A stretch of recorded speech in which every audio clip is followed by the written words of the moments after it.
مسکان کو تو یہ لگ رہا ہے کہ وہ آیان کو بتائے بغیر اپنے سارے گولڈ کے سیٹ بیچ دے گی اور اس طرح وہ اپنی بوتیک بنائے گی اور اچھا سا بزنس سٹارٹ کرے گی، اور شاید اس طرح آیان کو بڑی خوشی ہوگی۔ یا یہ بھی ممکن ہے کہ اس نے ماں کے سامنے اپنے بزنس کا بہانہ کر دیا ہے، دراصل وہ صرف اور صرف آیان کی مدد کرنا چاہتی ہے، کیونکہ اسے پتا ہے کہ پیسوں کے بغیر تو کوئی بھی اس کو مال نہیں دینے والا، اور اس کے باپ نے تو اتنا بڑا چیلنج اس کے سر پہ ڈال دیا ہے، تو اسی لیے وہ آیان کو بتائے بغیر چپ کر کے ماں کے ساتھ جاتی ہے اپنی جویلری بیچنے کے لیے۔ اور بائی چانس جس دکان پہ وہ جویلری بیچنے جاتی ہے وہیں پہ ہی موہنی ایک پیارا سا سیٹ خریدنے کے لیے پہنچی ہوتی ہے۔ اب موہنی کے پاس سیٹ خریدنے کے پیسے کہاں سے آئے، تو اس سے یہی لگتا ہے کہ جس طرح سب گھر والے ہاسپٹل گئے ہوئے ہیں اور موہنی پیچھے سے تلاشیاں لینے میں لگی ہوئی تھی، تو یقیناً اس کے ہاتھ کہیں نہ کہیں سے گھر سے ہی پیسے لگ گئے ہیں، جو اس نے سوچا ہوگا کہ وہ کہیں چھپا کے تو رکھ نہیں سکتی، یقیناً اس پہ الزام آ جائے گا، گھر کی تلاشیاں لی جائیں گی تو اس کے پاس سے وہ رقم نکل آئے گی،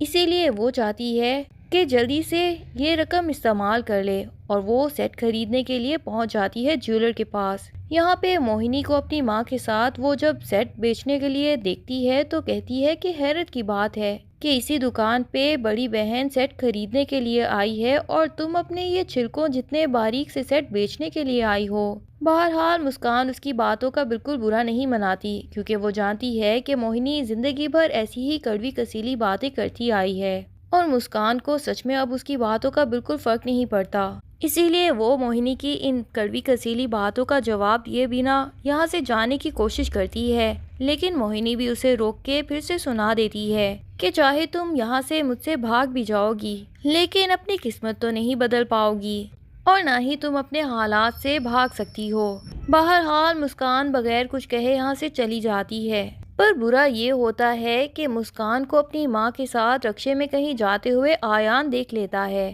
اور آیان مسکان کے اوپر ہی شک کرنے شروع کر دیتا ہے۔ اسے یہی لگتا ہے کہ مسکان بغیر آیان کو بتائے آخر اپنی ماں سے ملنے کیوں آئی ہے، اور پھر ماں کے ساتھ رکشے میں آگے کہیں جا رہی ہے۔ کہیں مسکان کا کسی کے ساتھ کوئی چکر تو نہیں، کہیں مسکان بھی موہنی کی طرح بد کردار لڑکی تو نہیں ہے۔ اب حیرت کی بات یہ ہے کہ آیان تو اتنے عرصے سے مسکان کو جانتا ہے، اور پھر وہ اپنی ماں کے ساتھ ہی رکشے میں کہیں جا رہی ہوتی ہے، اس کے باوجود وہ مسکان پہ اتنا بڑا شک کیسے کر سکتا ہے؟ بہرحال شک کا کوئی علاج نہیں ہوتا، اور یقیناً آیان جب مسکان کے گھر آنے کے بعد اس سے پوچھے گا کہ وہ کہاں گئی تھی تو مسکان صاف ٹال جائے گی اور اسے نہیں بتائے گی کہ اس نے کیا ارادہ کر رکھا ہے، اور اسی طرح آیان کے دل میں شک مزید بڑھتا جائے گا۔ یا یہ بھی ممکن ہے کہ مسکان اسے وہ پیسے تھما دے جو کہ اس نے آیان کی مدد کے لیے ہی گولڈ بیچ کے حاصل کیے تھے،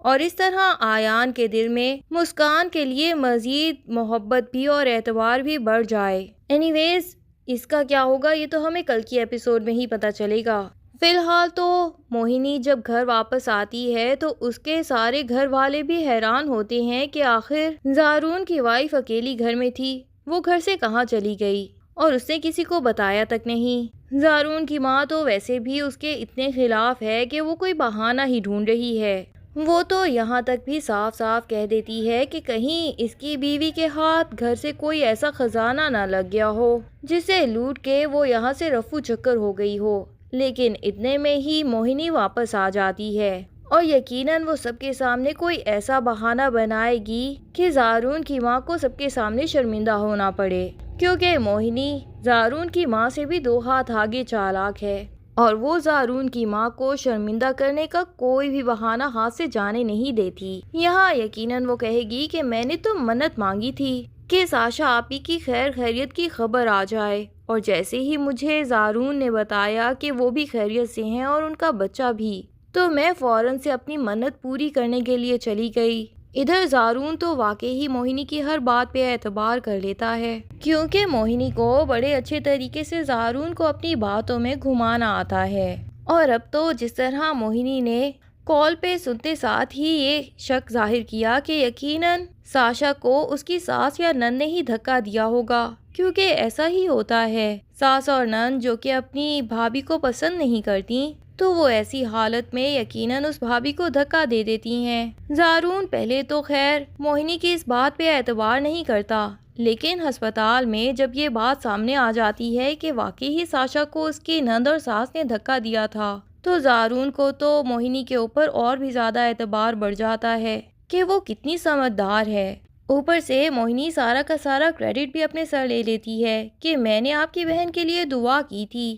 اسی لیے وہ صحیح سلامت واپس آ گئی، اور زارون بھی یہی کہتا ہے کہ یقیناً تمہاری کوئی دعا ہی لگی ہے۔ حالانکہ موہنی تو دل میں خوش ہوتی ہے کہ اب کافی دن تک وہ بیمار رہے گی اور گھر میں نہیں آئے گی، کیونکہ زارون کی ماں کے ساتھ ساتھ ساشا بھی اسے بالکل پسند تو نہیں کرتی۔ وہ ابھی بھی یہی چاہتی ہے کہ کسی طریقے سے زارون کو روما سے شادی کے لیے منا لے تاکہ اس کی زندگی آسان ہو جائے، پر ہو سکتا ہے کہ اب اس حادثے کے بعد وہ روما کو اپنی بھابھی بنانے کے لیے بالکل راضی نہ ہو۔ بہرحال وہ فی الحال تو روما اور اس کی ماں کی اصلیت سب کے سامنے تو لے آتی ہے، لیکن جب اس کے ماں باپ کہتے ہیں کہ ہمیں جلد از جلد اس کے اوپر کیس کرنا پڑے گا، تو وہ فوراً سے کہہ دیتی ہے کہ نہیں، مجھے کیس نہیں کرنا، اور مجھے یقین ہے کہ اب یہ مجھے بالکل نقصان نہیں پہنچا پائیں گی، کیونکہ اب ارحم کو اپنی ماں اور بہن کی ساری اصلیت کا پتہ چل چکا ہے۔ ارحم بھی زارون سے وعدہ کرتا ہے کہ میں اب سے ساشا کا اور اپنے ہونے والے بچے کا پورا خیال رکھوں گا، لیکن ساشا کی ماں صاف کہہ دیتی ہے کہ میری بیٹی اب تمہارے ساتھ نہیں جائے گی، بلکہ جب تک وہ ایسی حالت میں ہے ہاسپٹل سے ڈسچارج ہونے کے بعد وہ سیدھا ہمارے گھر میں جائے گی۔ بہرحال ابھی آیان اور مسکان کے درمیان میں جو غلط فہمی پیدا ہونے والی ہے وہ بہت ہی شدید ہونے والی ہے۔ مرزا صاحب تو پہلے ہی کہیں نہ کہیں چاہتے ہیں کہ آیان اور مسکان کا رشتہ ختم ہو جائے، کیونکہ انہوں نے مسکان کو ابھی تک بہو کے روپ میں بالکل نہیں اپنایا ہے، اور انہیں ابھی تک اس بات کی وجہ سے مسکان سے ہی نفرت ہے کہ اس کی بہن نے جو عین نکاح کے ٹائم پہ آیان سے نکاح سے انکار کر دیا تھا، تو اس کی ذلت ابھی تک ہمارے منہ پہ ملی جا چکی ہے، اور موہنی کی اس حرکت کی وجہ سے وہ ابھی تک مسکان سے بھی شدید نفرت کرتا ہے، اور یہی چاہتا ہے کہ آیان جلد از جلد اسے یہاں سے نکال دے۔ اب اگر اسے بھی ان دونوں کے درمیان اس غلط فہمی کا پتہ چلے گا تو ہو سکتا ہے کہ وہ اس کا ناجائز فائدہ بھی اٹھائے اور ان دونوں کے درمیان غلط فہمی مزید بڑھانے کی کوشش کرے تاکہ ان دونوں کو ایک دوسرے سے جدا کر سکے۔ دوسری طرف موہنی بھی اپنی زندگی میں تو سکون سے رہنا ہی نہیں جانتی، لیکن ساتھ کے ساتھ اسے اس بات کا بھی ایشو ہو رہا ہے کہ آیان آخر مسکان کی محبت میں کیسے گرفتار ہو سکتا ہے۔ اسے یہی لگتا ہے کہ آیان تو مجھ سے محبت کرتا تھا، ٹھیک ہے کہ حالات ایسے ہو گئے کہ میں نے اس سے شادی سے انکار کر دیا اور مسکان سے اس کی شادی کرنا مجبوری بن گیا، لیکن یہ بات اسے ہرگز برداشت نہیں ہو رہی کہ آیان کو مسکان سے محبت ہو جائے اور مسکان کی زندگی میں تھوڑا سا بھی سکون آ جائے۔ اب بھلا مسکان موہنی کے ساتھ ساتھ مرزا صاحب کی نفرت کا مقابلہ اکیلے ڈٹ کے کر پائے گی اور آیان کی غلط فہمی جلدی دور کر پائے گی؟ یہ سب جاننے کے لیے ڈرامے کی نیکسٹ ایپیسوڈز کا انتظار کیجیے۔ تب تک کے لیے اللہ حافظ۔ ویڈیو پسند آئے تو لائک اینڈ کمنٹ ضرور کر دیں اور چینل کو سبسکرائب کرنا نہ بھولیے۔ شکریہ۔